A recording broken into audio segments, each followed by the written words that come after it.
Question number 6 है, review 4 है।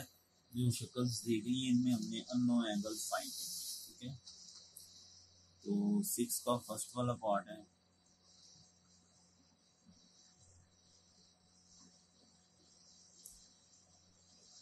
तो अब इसमें हम क्या करते हैं, और कुछ ना कुछ तो लेट करना पड़ता है अंदर से, तो कैसे तो हम फाइंड नहीं कर सकते। तो जो फिगर दी गई है हम लेट करते हैं कि ये जो एंगल है इसको हम क्या क्या लेते हैं कि ये ए है। ठीक है, इसको हम ए लेट कर देते हैं। ठीक है, अब बेटा हमने पीछे जब एक्सरसाइज की थी मैंने बताया था कि एक एंगल जो ऐसे कंप्लीट बनता है ना सिव लाइन का, वो टोटल होता है 180। ठीक है, अब उधर वाला तो दिया हुआ है, अगर इसका मतलब है अगर ये होता तो दोनों 180 होने चाहिए थे। तो अगर मैं इन दोनों को जमा करूं, ये जमा 116, तो ये बराबर होना चाहिए 180 डिग्री के। ठीक है, अब ये क्या है, ये इसकी कंडीशन है कि सप्लीमेंट्री होते हैं। इन्हीं दो एंगल्स को जब हम जमा करें और 180 बने तो हम इनको कहते हैं सप्लीमेंट्री एंगल्स। ठीक है, तो 116 जब इस तरफ आएगा तो माइनस हो जाएगा, इनको माइनस कर लेते हैं, तो ये हमारे पास आ जाएगा 64 डिग्री माइनस करने से। ठीक है, अब एक ट्राइंगल के अंदर सारे एंगल्स को जमा करें तो वो भी 180 होता है, तो x प्लस 54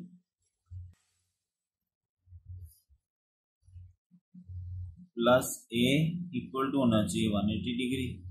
अब इसकी कंडीशन क्या है, sum of interior angles of a triangle, यानी एक ट्राइंगल के जो तमाम अंदरूनी एंगल्स हैं उनका मजमुआ 180 होता है। एक्स हमने मालूम करना है 54, ए जो है ये हमने निकाला हुआ 64 इक्वल टू 180 डिग्री। तो ये दोनों इस तरफ ले आएंगे, ये आपको माइनस हो गया, ये भी माइनस हो गया, दोनों को राफ में क्या करेंगे माइनस कर लेंगे। पहले 180 लिखें, 54 माइनस करें पहले, फिर 64 भी निकाल दें, तो ये 62 आ गया। ठीक है बेटा, अब जो y है उसको हम दो तरह से निकाल सकते हैं। एक तो ये है कि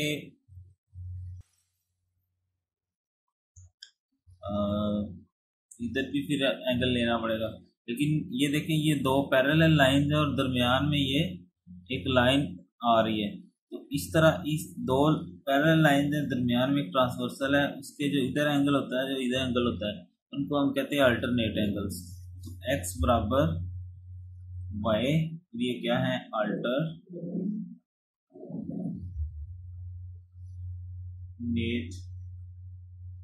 एंगल्स। x 62 डिग्री है तो ये y का जवाब आ गया। ठीक है, तो इस तरह बेटा ये सवाल हमने क्वेश्चन नंबर 6 का फर्स्ट पार्ट हल कर लिया।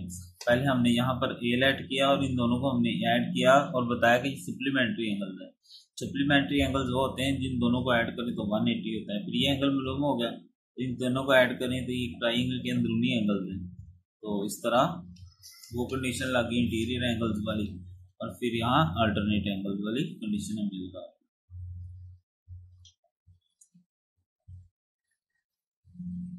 अब सेकंड वाली फिगर है, अब बेटा गौर करो तो ये भी एक ट्राइंगल है और ये भी एक ट्राइंगल है, यहाँ पर उसने तीनों को ये लगाया हुआ है, इसका मतलब है इसकी तीनों साइड्स बराबर हैं।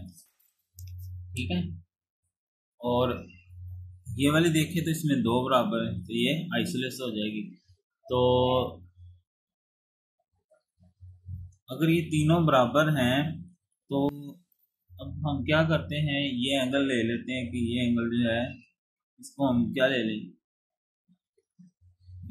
चले ए ले लें। अगर फर्ज किया हमने इसको ए रख लिया, अब चूंकि ये तीनों बराबर हैं तो अब जो इक्विलेटरल ट्राइंगल होती है ना, in equilateral triangle all angles are 60। Equilateral triangle होती है, तमाम एंगल 60 होते हैं या इक्वल होते हैं। तो ये एंगल ए जो है इसका मतलब ये क्या होगा, 60 डिग्री होगा। एक तो ये कंडीशन हमें पता होनी चाहिए कि जो इक्विलेटरल ट्राइंगल होती है, ठीक है। उसके बाद इधर वाले एंगल को मैं क्या कह देता हूँ, बी। अब ये देखें, ये पूरा एक एंगल बन रहा है जैसे ये बना था, तो B plus A equal to 180 होना चाहिए। ये क्या है, सप्लीमेंट्री है, यानी एक लाइन के ऊपर पूरा जो एंगल बनता है 180 होता है। इसको हम कहते क्या है कि ये सप्लीमेंट्री है। सप्लीमेंट्री एंगल्स कौन से होते हैं, जिनको जमा करें तो 180 होना चाहिए, सप्लीमेंट्री एंगल्स। अब बी तो नहीं हमें पता, ए पता है, वो 60 है, तो ये आ जाएगा 180 डिग्री। 60 उधर ले जाएंगे, माइनस हो जाएगा,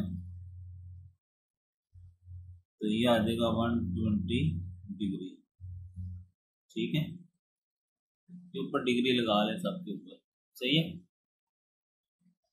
अब ये जो है, ये साइड्स, अब इसके दो साइडें बराबर है।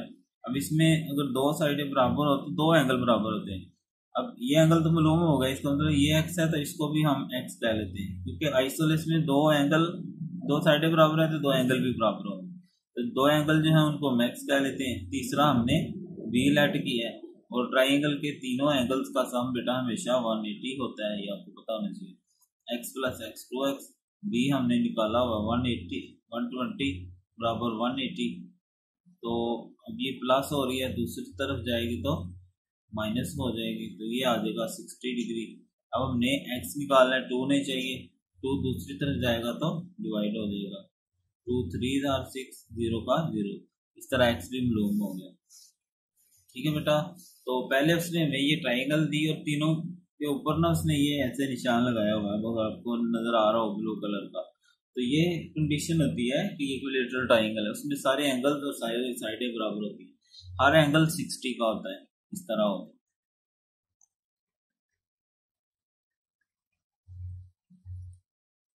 उसके बाद ये एंगल को हमने बी कह लिया, और ये पूरा एंगल 180 होना चाहिए, क्योंकि ये सप्लीमेंट्री एंगल की कंडीशन है।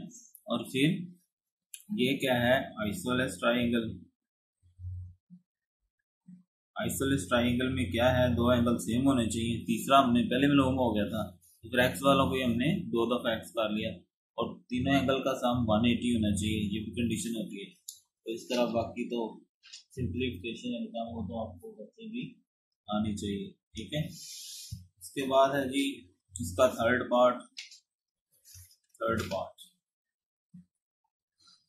पार्ट में भी अगर हम देखें तो यहाँ पर ये और ये दो निशान लगे हुए हैं, ठीक है, और एक एंगल उसने कहा हुआ है कि 180 डिग्री है, ठीक है। तो अब जो एंगल अननोन है उसका हम कोई नाम रख लेते हैं, ठीक है।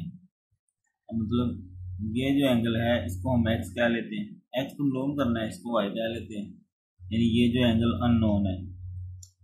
अब चूंकि एक एंगल मालूम है और दो के ऊपर उसने ऐसे लगाया हुआ है, जो कंडीशन इधर लगाई थी ना वही लगाएंगे यहाँ पर, यानी दो एंगल सेम होने चाहिए। अगर हमने इसको वाई कहा है तो दूसरा एंगल भी क्या होगा, वाई, और तीसरा उसने खुद कह दिया कि 120 है, ये देखें ना ये वाला। अब बराबर 180 होने चाहिए, क्योंकि एक ट्राइंगल के तीनों सम एंगल का सम 180 होता है। और ये वाई प्लस वाई क्यों लिया, क्योंकि ये आइसोलेस है। आइसोलेस बटा कौन सी होती है, इसमें दो एंगल्स जो है ना वो बराबर होते हैं, ठीक है। वाई प्लस वाई 2y, अब 120 जब दूसरी तरफ जाएगा तो माइनस हो जाएगा, 2y 180 में से 120 गए तो 60 आ जाएगा। अब 2 को इधर आकर हम डिवाइड कर देंगे तो ये y जो है वो 30 आ जाएगा, ठीक है। तो अब हम क्या करते हैं बेटा, अगर हम ये देखें तो ये इसने बताया 190 है, और ये जो एंगल है ये अभी हमने मालूम किया है, क्योंकि ये भी y है ना, तो ये कितना है 30 है, अभी हमने निकाला है। तो अब अगर मैं यहाँ से चलूँ, इस एंगल में ए कह देता हूँ। अब ये देखें, ये लाइन है नीचे, और एक लाइन का शुरू हो और अगली लाइन उसी लाइन पे वापस आए, तो ये एंगल कितना होता है? हमेशा 180 होता है। अब देखिएगा, ये एंगल 90 है, दूसरा हमने वाई लेट किया हुआ है, और तीसरा हमने ए लेट किया है। तो ये तीनों बराबर होने चाहिए 180 डिग्री के, ठीक है। ये किसके बराबर होने चाहिए? 180 डिग्री के, ठीक है। तो इसको आप कंडीशन क्या लिखेंगे? Angle of straight line, angle of a straight line.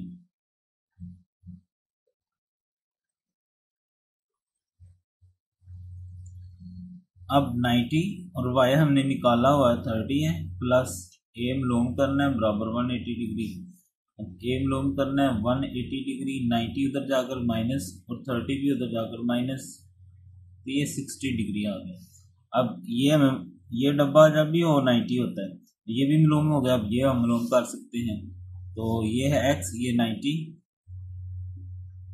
Plus तीसरा हमने ए लेट किया है, तो ये बराबर किसके होना चाहिए? 180 डिग्री के। और इसकी कंडीशन क्या है? सम ऑफ इंटीरियर एंगल्स, तो जो अंदरूनी एंगल होते हैं ट्राइंगल के, ठीक है। एक्स तो मालूम करना है, प्लस 90, ए जो है वो 60 डिग्री है, बराबर 180 डिग्री। तो 180 डिग्री, 90 इधर आकर माइनस हो गया और 60 भी इधर आके माइनस हो गया, तो ये 30 डिग्री आ जाएगा, ठीक है।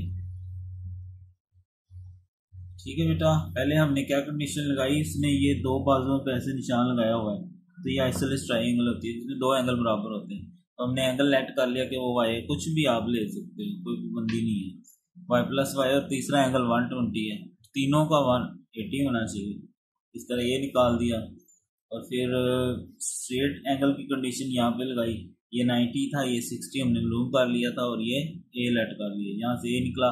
फिर ये ट्राइंगल बन रही है ये वाली, इसमें से भी तीनों को जम किया तो वो 180 के इक्वल फिर वैल्यूज दर्ज की और हमने इसको हल कर दिया।